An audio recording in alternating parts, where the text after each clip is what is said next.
रामलला हम आएंगे, मंदिर वहीं बनाएंगे।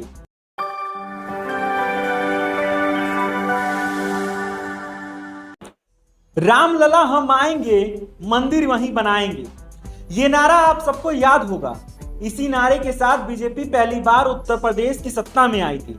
ये वो दौर था जब भाजपा पर आडवाणी का एक छत्र राज चला करता था और उन्होंने गुजरात के सोमनाथ मंदिर से लेकर धर्मनगरी अयोध्या तक यात्रा निकाली थी। ये वो दौर था जब हर तरफ समाजवादी नेताओं की कतार थी, जिसमें मुलायम सिंह यादव, लालू यादव और चंद्रशेखर जैसे दिग्गज नेता शामिल थे। वहीं दूसरी तरफ अटल आडवाणी की जोड़ी का जलवा बढ़ रहा था। इस वक्त पिछड़ों को मिली आरक्षण की चर्चा थी। उसी दौर में भाजपा ने पहली बार उत्तर प्रदेश में अपनी सरकार बनाई और 1991 को उत्तर प्रदेश के विधानसभा चुनाव में बीजेपी 425 में से 221 सीटें जीती। कल्याण सिंह 24 जून को शपथ लिए और मुख्यमंत्री की कुर्सी पर बैठ गए। ये पहला मौका था जब उत्तर प्रदेश में भाजपा की सरकार बनी थी। भारतीय राजनीति में उत्तर प्रदेश का महत्व तो बहुत अधिक है, क्योंकि उस वक्त यह कुल 85 लोकसभा की सीटें हुआ करती थी। इसी दिशा में एक मिसाल बहुत फेमस है कि दिल्ली की गद्दी का रास्ता उत्तर प्रदेश से होकर गुजरता है। अटल आडवाणी और जोशी की तिकड़ी ने रामलला का नाम लेकर उत्तर प्रदेश में बीजेपी की सरकार बनाई थी, क्योंकि रैलियों से लेकर यात्राओं तक सिर्फ राम नाम की गूंज शामिल थी।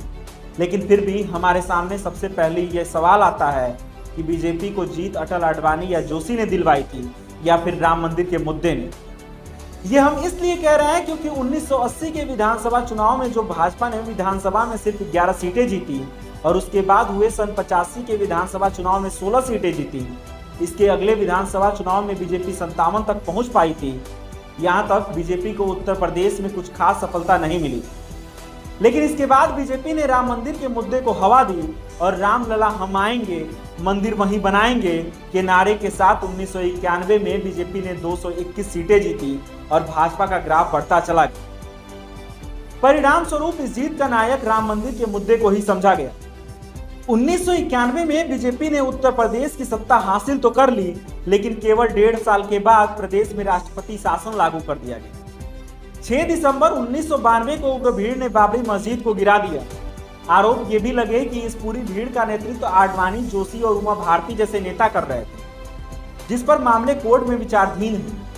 बाबरी मस्जिद विध्वंस के बाद प्रदेश भर में जगह जगह सांप्रदायिक हिंसा फैल गई और यूपी की पहली भाजपा सरकार को केंद्र सरकार द्वारा बर्खास्त कर दिया गया, क्योंकि उत्तर प्रदेश की कानून व्यवस्था की सारी जिम्मेदारी उत्तर प्रदेश की सरकार पर थी और मुख्यमंत्री कल्याण सिंह सरकार को तत्कालीन प्रधानमंत्री नरसिम्हा राव सरकार ने तत्काल प्रभाव से वहां राष्ट्रपति शासन लागू करवा दी और इस तरह कल्याण सिंह और भाजपा की पहली सरकार बर्खास्त हो गई।